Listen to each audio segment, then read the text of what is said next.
नमस्कार दोस्तों, हमारे YouTube channel learn with Damodar पर आपका स्वागत है। दोस्तों, आज हम मैथ का एक टॉपिक है जिसका नाम है पार्टनरशिप या साझा या साझेदारी।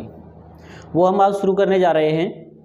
और क्योंकि साझे का जो टॉपिक है, इससे हर प्रत्येक कंपटीशन में एक या दो सवाल पूछ लिए जाते हैं और इसको हल करना, इसके सवालों को करना बहुत ही आसान है। और हम आज की वीडियो में यही देखेंगे कि साझा के सवालों को किस तरह से हल किया जाता है। और दोस्तों, वीडियो शुरू करने से पहले मैं आपसे रिक्वेस्ट करूंगा कि मेरी वीडियो को लाइक करें, शेयर करें, कमेंट करें तथा चैनल को सब्सक्राइब करें। इससे पहले हमारे चैनल पर औसत और अनुपात को लेकर वीडियो आ चुकी हैं, जिनकी लिंक डिस्क्रिप्शन पे है। आप जाएं और उनको देखें और वो अच्छी लगें वीडियो तो उनको लाइक करें। आप जैसी भी आपकी लगें आपको, उनको उसी आधार पर आप कमेंट करें तथा मेरे चैनल को सब्सक्राइब करें।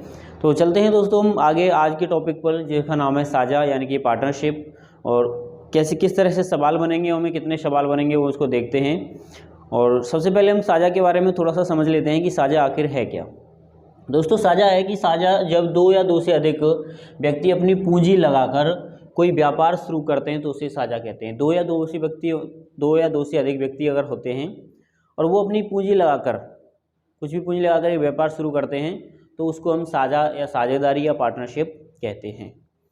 तो दोस्तों, साझा से प्राप्त लाभ, उसके बाद जब साझा कर लेते हैं उसके बाद वर्ष के अंत में या जब भी वो हमारा या उनका जो साझेदारी की जो पार्टनरशिप है या व्यापार है वो खत्म होता है, तो उसके अंत में लाभ या हानि होती है। तो वो प्रत्येक साझेदार की लगाई गई पूंजी लगाने का समय, जितनी पूंजी लगाई जाती है और जिस समय के लिए लगाई जाती है उस समय के अनुपात के आधार पर उनको लाभ या हानि को बांटा जाता है। या जितनी पूंजी लगाई है और जितने समय की लगाई है दोनों साझेदारों ने, उनके अनुपात के आधार पर लाभ को अनुपात को या हानि के अनुपात को बांटा जाता है। और लाभ का जो अनुपात होता है या हानि का अनुपात होता है वो पूंजी और समय के गुणनफल के अनुपात के बराबर होता है। तो ये हमारा बेसिक सा कॉन्सेप्ट था कि जब दो व्यक्ति हैं और दो या दो से अधिक व्यक्ति जब कोई अपनी पूंजी लगाकर या अपना धन लगाकर एक व्यापार शुरू करते हैं तो उसे हम साझा या साझेदारी या पार्टनरशिप कहते हैं। और पार्टनरशिप में जो लाभ का अनुपात प्राप्त होता है, लाभ का जो बंटवारा होता है या हानि का जो बंटवारा होता है, अगर किसी साझेदारी में अगर कोई हानि होती है तो उसका भी बंटवारा बराबर बराबर होता है। लेकिन बराबर तब होता है जब धन और जो धन है वो समान समय के लिए लगाया जाता है। लेकिन अगर अलग अलग धन है और अलग अलग समय के लिए लगाया जाता है तो धन और समय के गुणनफल के अनुपात के आधार पर होता है। वो कैसे होता है वो आगे के सवालों में देखेंगे। तो दोस्तों, हम चलते हैं सवालों की तरफ कि किस तरह से सवाल बनेंगे इसके। तो दोस्तों, सवाल है कि हमारा देखते हैं कि नीना और मीना ने क्रमशः 30,000 रुपये तथा 45,000 रुपये लगाकर एक व्यापार आरंभ किया और वर्ष के अंत में 1.5 लाख रुपये का लाभ हुआ।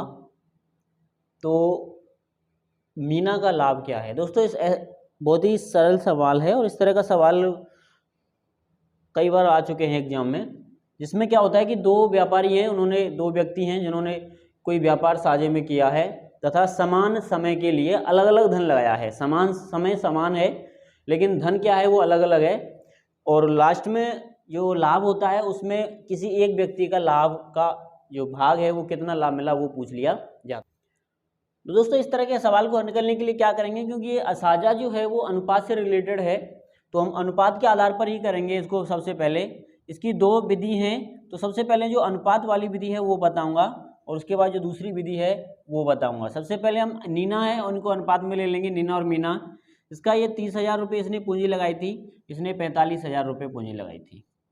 जब इसको हम सरल अनुपात में करेंगे तो ये 0 से ये खत्म हो जाएगा और ये 2 और अनुपात 3 आ जाएगा। इनको x के साथ बिलोंग करेंगे तो 2x अनुपात 3x।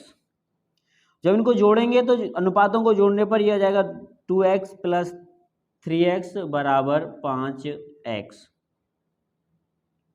यानी कि लाभ का अनुपात आ गया, कुल लाभ तो 5x था, इसको 5x को हम समीकरण बना लेंगे बराबर 1.5 लाख रुपये। दोस्तों, इसके हम x निकालेंगे तो 1.5 लाख और ये 5 आ जाएगा इधर, तो ये x की जो वैल्यू आ जाएगी वो 30,000 रुपये आ जाएगी। दोस्तों, उसके बाद जो पूछा है, जिसमें पूछा है उसका मान रख देंगे।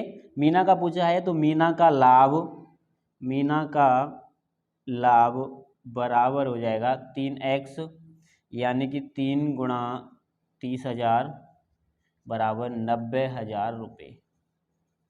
इस तरह से हम जो अनुपात था उस अनुपात के आधार पर हम इसको सॉल्व कर देंगे और हम आसान, क्योंकि अनुपात हमने पहले पढ़ लिया है तो इसको आसानी से हल करने में कोई परेशानी नहीं आएगी दोस्तों।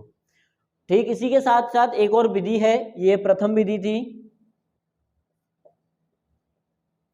दूसरी जो विधि है वो दोस्तों क्या है देखते हैं हम, और जो आपको सही लगे उस आधार पर आप इस तरह के सवालों को कर सकते हैं।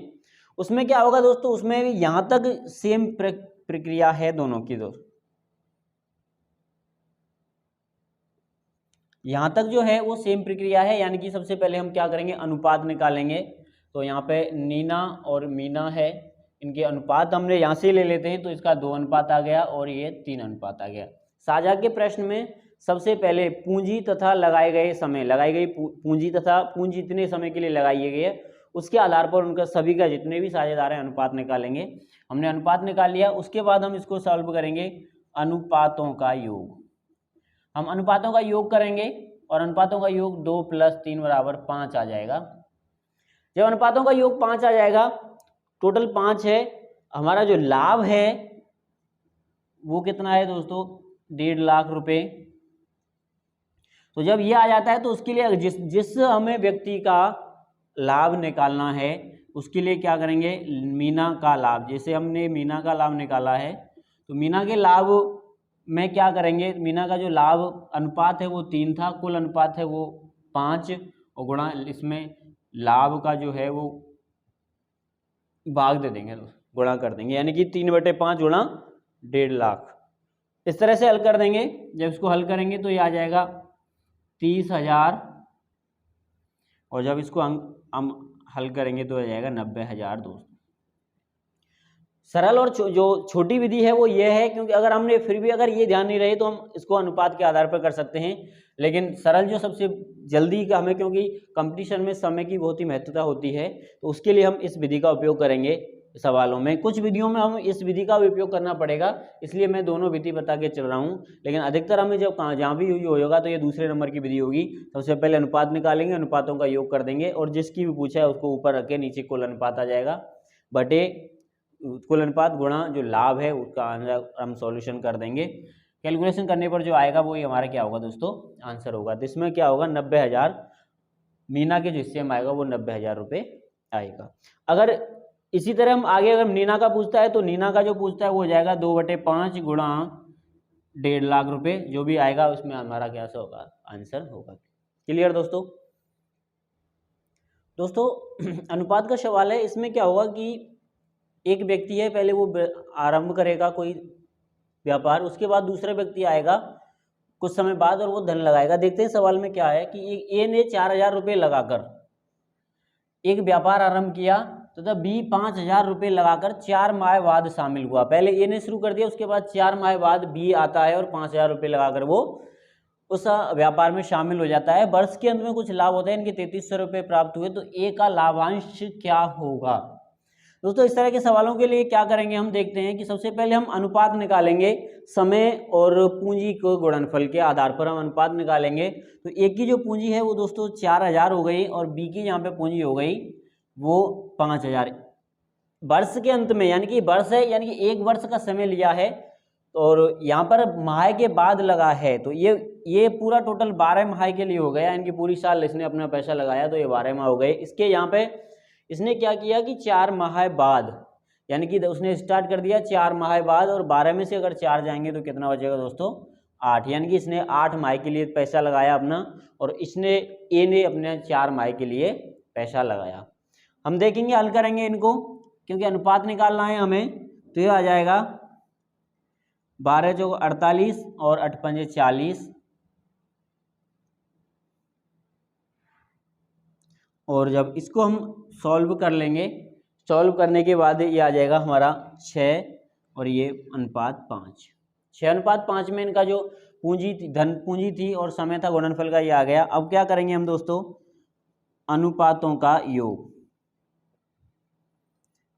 अनुपातों को योग करेंगे, 6 + 5 = 11। अब हमें किसी एक का अनुपात निकालना है, इसमें ए का पूछा है तो क्या करेंगे, ए का अनुपात, ए का लाभांश पूछा है तो ए का लाभांश या लाभ लिख देंगे और ए का लाभ निकालेंगे, जिसका लाभ पूछा है उसके अनुपात को ऊपर लिखेंगे और जिसका और टोटल जो अनुपात है उसको, और यहाँ पे हम 3300 का गुणा कर देंगे। 11 से 33 काटेंगे तो 300 बार कट जाएगा और 6 × 300 करेंगे यानी कि 1800 रुपये आ जाएगा। ये क्या होगा दोस्तों, हमारा हम आंसर होगा। मैंने इससे पहले वाली विधि नहीं बताई है क्योंकि वो अनुपात के आधार पर ही होगा, हम उसको आसानी से कर सकते हैं। अब अनुपात के क्यों, हमने वो अनुपात में काफ़ी देखी है वो विधि, तो उसको नहीं है। अब इस विधि के आसानी से हम इसको क्या कर सकते हैं, हल कर सकते हैं। तो क्लियर दोस्तों, इस तरह से हम क्या होगा, अगर समय अलग दिया हो और दोनों का समय अलग हो और दोनों की पूंजी अलग हो तो उसके लिए क्या करेंगे, उसके समय का और पूंजी का गुणनफल अनुपात दूसरे व्यक्ति के समय का और पूंजी का गुणनफल करेंगे, अनुपात निकालेंगे और उसको क्या कर देंगे, हम हल कर देंगे दोस्तों। ठीक है दोस्तों, तो सवाल है दोस्तों कि 3000 रुपये लगाकर ए ने व्यापार आरंभ किया, 2 माह बाद 4000 रुपये लगाकर व इसके 3 माह बाद सी 5000 रुपये लगाकर व्यापार में शामिल हो गया। वर्ष के अंत में बी को 800 रुपये मिले तो सी का लाभांश क्या होगा। तो इस तरह से इस तरह के सवालों के लिए क्या करेंगे दोस्तों, ए बी और सी है हमारे पास, तीनों की समय अलग अलग है लेकिन वो समय किस प्रकार है वो हम सवाल के आधार पर देखेंगे। सबसे पहले हम पूंजी लिख लेंगे तीनों की, 3000 रुपये, और बी ने जो लगाए हैं वो 4000 रुपये लगाए हैं और सी ने लगाए हैं 5000 रुपये। क्योंकि ए था वो पूरे समय के लिए रहा था, यानी कि 12 महीने के लिए रहा था। उसके बाद बी है, आरंभ किया 2 माह बाद बी 4000 रुपये लगाकर, यानी कि 2 माह बाद, यानी कि जब व्यापार स्टार्ट कर दिया 2 माह बाद है, यानी कि पूरा 12 महीने किया था तो 2 माह हट जाएंगे तो कितना हो जाएगा दोस्तों, 10। उसके बाद कह रहा है कि इसके 3 माह बाद, इसके 3 माह बाद यानी कि बी के 3 माह बाद, बी 10 था, 10 में से 3 जाएंगे तो ये कितना, इसने सी ने सिर्फ 7 महीने के लिए अपना धन लगाया। इनको हल करेंगे दोस्तों और हल करने पर यह आ जाएगा 36:40:35। एक्स के साथ बिलोंग करेंगे इनको, 36x, ये 40x और ये 35x। ये हमारे पास x आ गया। इसमें b का जो मान है या b का लाभांश जो दिया गया है वो देखते हैं क्या है। v का लाभांश हमारे पास दिया गया है यानी कि 800 रुपये। यहाँ भी कितना है, 40 है, तो यानी कि 40x = 800, x = 800 बटे 40 = 20, यानी कि x की जो वैल्यू आ गई वो कितने आ गई, 20 आ गई। और 20 का वैल्यू हम कहाँ रखेंगे, जो पूछा गया है, कितना, किसका पूछा है, c का लाभांश पूछा है, तो यहाँ पे लिख देंगे। इसलिए c का लाभांश, c का लाभांश, c का जो लाभांश होगा वो क्या होगा दोस्तों, 35x, और 35 गुणा x की वैल्यू 20 कर देंगे तो ये हो जाएगा 700 रुपये। यही क्या होगा दोस्तों, हमारा आंसर होगा। हमें देखना क्या है दोस्तों, सबसे ये जो है हमें अनुपात निकालना है, अनुपात सही तरीके से निकालना है। साझा के में मेन जो मुख्य जो सवाल, साझा के सवालों में मुख्य जो बात है, सबसे महत्वपूर्ण बात है, वो अनुपात निकालना ही है। पूंजी और समय का गुणनफल के रूप में जो अनुपात निकलेगा वो निकालना ही महत्वपूर्ण है। उसके बाद हम सवाल को आसानी से हल कर लेंगे, इसमें कोई परेशानी नहीं आएगी। सिर्फ मेन महत्वपूर्ण बात क्या है इसकी, हमें अनुपात निकालना है। अनुपात कैसे निकलेगा, पूंजी जितनी पूंजी लगाई है और जितने समय के लिए लगाई है उसका हम क्या कर देंगे, गुणनफल कर देंगे। उन सभी का गुणनफल करने के बाद जो अनुपात आएगा वो सभी का पूंजी का और समय का अनुपात होगा। उसी के आधार पर हम लाभ का बंटवारा करते हैं दोस्तों अगला सवाल है औसत का कि ए ने कुछ पूंजी लगाकर व्यापार आरंभ किया, 6 माह बाद बी दुगनी पूंजी लगाकर, इसमें पूंजी नहीं दी गई है, पूंजी लगाकर व्यापार में शामिल हो गया। उसके बाद क्या होता है कि 8 माह बाद 3 गुनी पूंजी लगाकर सी व्यापार में क्या हो गया, शामिल हो गया। और वर्ष के अंत में जो लाभ हुआ था वो 4200 रुपये लाभ हुआ था। तो सी का लाभांश क्या है दोस्तों। ये सवाल चाहे बड़ा है लेकिन देखेंगे इसका जब हम सॉल्यूशन देखेंगे बहुत ही सिंपल है, शॉर्ट है। साझा के सवाल में क्या होंगे, सवाल जितने भी होंगे उनकी जो थ्योरी होगी काफ़ी बड़ी होगी, लेकिन सवाल हल करने बैठेंगे तो 1 मिनट से भी कम टाइम लगेगा। तो हम देखते हैं कि यहाँ पे ए है, वी है और सी है। माना ए ने एक्स पूंजी लगाई है, क्योंकि कोई पूंजी नहीं दी गई, हम एक्स मान लेंगे। और उसके बाद क्या कह रहा है कि 6 माह बाद दुगनी पूंजी, यानी कि ये 2x हो गया, और उसके बाद 3 सी है 3। एक्स ने पूरी पूंजी लगाई थी 12 माह के लिए, उसने क्या 6 माह बाद लगाई थी, यानी कि 6 महीने। उसके बाद 8 माह, और 8 माह को हम घटाएंगे तो क्या हो जाएगा दोस्तों, 4 माह। 12 में से 8 जाएंगे तो 4 माह बचेगा।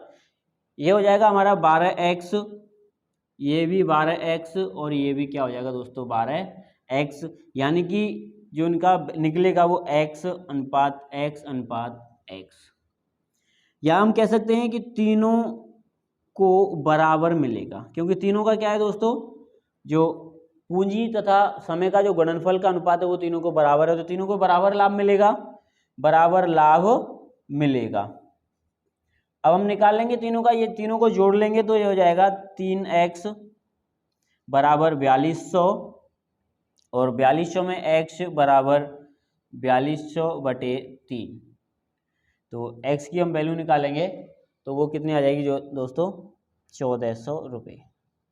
तो ये क्या होगा दोस्तों, जब क्योंकि अनुपात बराबर आ रहा है, तो अनुपात अगर बराबर आ रहा है, समय पूंजी और समय का जो गुणनफल का अनुपात अगर बराबर आता है, तो लाभ का भी बंटवारा क्या होगा दोस्तों, बराबर होगा। तो क्या इसमें क्या होगा, सिर्फ बराबर बराबर सभी को। या सी के पूछा है तो क्यों, अब सिर्फ सी का पूछा है तो हम यहाँ पे सी का भी लिख देंगे कि सी का लाभ, क्योंकि सभी का बराबर है। अगर जिसका अगर अलग होता और उसी का पूछता तो हम उसका जो भी मान है वो x का वैल्यू है, वो x की वैल्यू यहाँ रख दे, हम x के साथ निकाल लेते। क्लियर दोस्तों। तो साझे के सवाल में क्या होगा कि सवाल बड़े होंगे, लेकिन उनकी कैलकुलेशन क्या होगी, 1 मिनट से भी कम होगी, बहुत ही आसान होगी।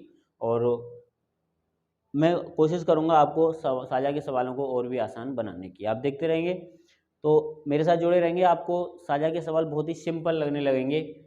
आपको ऐसा लगेगा नहीं कि हम गणित कर रहे हैं, बहुत ही सिंपल है, बच्चों का खेल हो जाएगा आपके लिए गणित। दोस्तों बढ़ते हैं हम अगले सवाल की तरफ, और आज की इस वीडियो का ये लास्ट सवाल है, और अगले सवालों के लिए हम अगली वीडियो में मिलते हैं। और आपको मैं कोशिश करूँगा आपको कि आने वाली आगे भी जितनी भी वीडियो आएंगी वो छोटी छोटी हों, सवाल कम हों और छोटी वीडियो हों, जिससे आपको देखने में और समझने में समस्या नहीं आएगी। और कोशिश ये की जाएगी कि डेली रोजाना एक वीडियो आपको उपलब्ध करा दी जाए और छोटी वीडियो उपलब्ध कराई जाएगी आगे। तो हम देखते हैं कि एक व्यापार में ए ने बी से दुगनी पूंजी तिगुने समय के लिए लगाई। इसमें कोई पूंजी नहीं दी गई है, इसमें दिया गया है कि ए ने बी से दुगनी पूंजी, बी से दुगनी पूंजी है और तिगुने समय 3 गुने समय के लिए है। वर्ष के अंत में यदि ए का जो लाभांश है वो 540 रुपये है तो कुल लाभ। इस तरह के सवाल में किसी एक व्यक्ति का लाभ देकर वो या तो कुल लाभ पूछ सकता है या दूसरे व्यक्ति का भी लाभ पूछ सकता है, कोई दिक्कत नहीं है। कैसे करेंगे हम देखते हैं कि ए और बी, हम सबसे पहले पूंजी ले लेते हैं कि माना उसने दुगनी पूंजी लगाई, तो यानी कि 2 गुनी हो गई, और इसका क्या हो गया 1। तिगुने समय के लिए लगाई यानी कि 3 गुनी, और इसका भी हो गया 1। क्लियर। यही कह रहा है कि ए ने बी से दुगनी पूंजी और तिगुने समय के लिए, ये हो गया हमारा पूंजी था, और ये हो गया हमारा समय। 3 गुना समय है, दुगनी पूंजी है। देखते हैं तो ये हो जाएगा 6:1। हम इसको x से बिलोंग करेंगे, 6x प्लस 6x/x, इनको जोड़ देंगे तो 6x + x बराबर 7x। ये हमारे पास। अब क्या कह रहा है कि ए का लाभांश, देखते हैं कि ए का जो लाभांश है वो 6x, यानी कि बराबर कितना है 540 है। ए का लाभांश यहाँ पे कितना था 6x था, और ये 540 है। x जब इधर रहेगा और 540/6 जब भाग करेंगे तो जो x की वैल्यू वो निकल के आ जाएगी दोस्तों, कितनी आ जाएगी, ये 90 आ जाएगी दोस्तों, यानी कि 900। x की जो वैल्यू आ जाएगी वो 90 आ जाएगी। अब हम क्या करेंगे, वो पूछ रहा है कि कुल लाभ क्या है, x है, 7x है, तो ये हम देखेंगे कुल लाभ, ये हो जाएगा 7x बराबर 7 गुणा 90, यानी कि 630 रुपये। ये क्या होगा हमारा दोस्तों कुल लाभ होगा। हमें सिर्फ ये नीचे वाला हम आराम से, कोई दिक्कत नहीं है, आराम से हल कर सकते हैं। हमें ये लाना है, उसके लिए क्या करेंगे, जो सवाल में दिया गया था, सवाल में क्या दिया गया था, ए ने दुगनी पूंजी तिगुने समय के लिए। तो हमने माना ए ने एक पूंजी लगाई थी तो दुगनी पूंजी 2 हो गई, और इसने हम एक समय के लिए लगाई थी 1 समय, तो तिगुना समय हो गया 3 समय। तो इस तरह से हम जब हल करेंगे समीकरण बना लेंगे, एक्स के साथ बिलोंग कर देंगे, जो पूछा गया उसको आसानी से सॉल्व कर देंगे। तो आज की इस वीडियो में 5 ही सवाल हैं।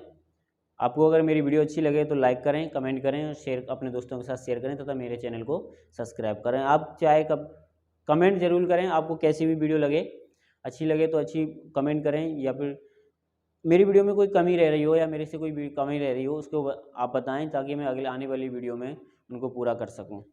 तो मिलते हैं हम अगली वीडियो में दोस्तों, साझा की अगली वीडियो में। तब तक के लिए आपको